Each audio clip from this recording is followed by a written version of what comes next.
What is Sunnah? What does it mean?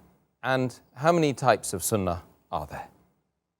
Alhamdulillah, wassalatu wassalam, ala rasulillah, wa ala ali wa sahbihi ajmeen, amma ba'd. A'udhu billahi minash shaitanir rajim, bismillahir rahmanir rahim, rabbi shrah li sadri, wa yassir li amri, wahlul 'uqdatam min lisani yafqahu qawli.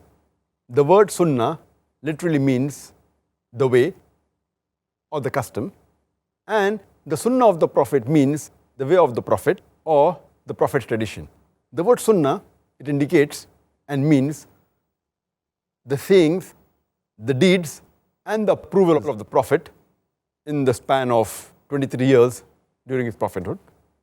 It means what the Prophet said, what the Prophet did, and what the Prophet approved in the span of 23 years during his prophethood. And the Sunnah of the Prophet can be divided into three types. The first is Sunnat-e Qawli, that means the sayings of the Prophet. The second is Sunnat-e Faili, that means the actions of the Prophet.